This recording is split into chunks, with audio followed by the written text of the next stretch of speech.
Hello friends, welcome to Kavi foods. இன்றைக்கி நம்ம schezwan noodles எப்படி செய்யலான்னு பார்க்கலாம். அதுக்கு ஒரு பாத்திரத்தில் தண்ணி எடுத்துக்கலாம்.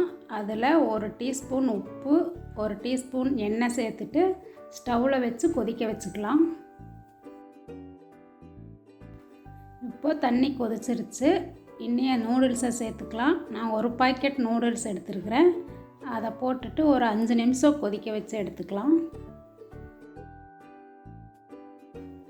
நூடுல்ஸை ரொம்ப நேரம் வேக விடக்கூடாது, ரொம்ப குழஞ்சிரும். 5 நிமிஷம் கொதிச்சா சரியாக இருக்கும்.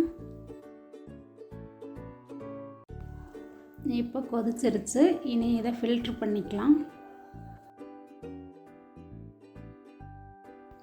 இப்போ இதில் இருக்கிற தண்ணி எல்லாத்தையும் வடிச்சிடலாம். வடித்ததுக்கப்புறம் இதை ஸ்பூனால் நல்லா பரப்பி விட்டுட்டு பச்சை தண்ணி ஊற்றி அலசிக்கலாம். பச்சை தண்ணி ஊற்றி அலசும்போது உதிரி உதிரியாக இருக்கும், அதுக்காக. இப்போ கடாயை ஸ்டவ்வில் வச்சுட்டு அதில் 2 டேபிள் ஸ்பூன் எண்ணெய் சேர்த்துக்கலாம். இப்போ நான் கோஸ், கேரட், குடைமிளகாய் 3ஐயும் நறுக்கி வச்சுருக்கிறேன். நீல வாக்கில் நறுக்கி வச்சுருக்கிறேன். இதை கடாயில் சேர்த்துக்கலாம். இதை எல்லாத்தையும் சேர்த்ததுக்கப்புறம் நல்லா கலக்கி விட்டுட்டு, காய் ரொம்ப வெந்துடக்கூடாது, பாதி அளவுக்கு வெந்தால் போதும், அந்த அளவுக்கு வதக்கலாம்.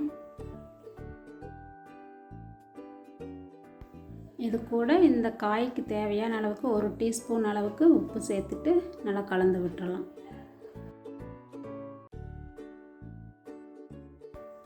இப்போ பாதி அளவுக்கு வெந்துருச்சு. இனி இது கூட 1 teaspoon soya sauce, 1 teaspoon red chilli sauce சேர்த்து கலந்து விட்டுறலாம். இனி இது கூட 2 டீஸ்பூன் செஸ்வான் சாஸ் அதை சேர்த்துக்கலாம். இந்த நூடுல்ஸ்க்கு காரத்துக்கே செஸ்வான் சாஸ் தான். இது உங்களோட விருப்பத்துக்கு கூட்டியோ குறைச்சோ சேர்த்துக்கலாம்.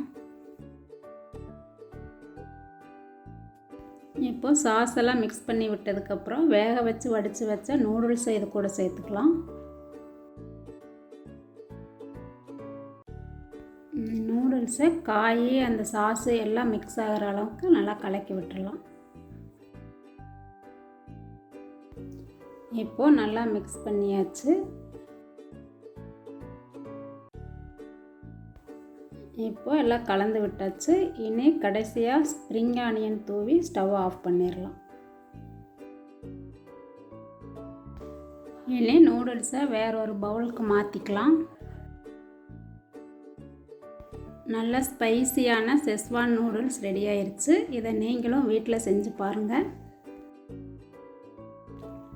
இந்த வீடியோ உங்களுக்கு பிடிச்சிருந்தா லைக் பண்ணுங்கள், ஷேர் பண்ணுங்கள், மறக்காமல் சப்ஸ்கிரைப் பண்ணுங்கள்.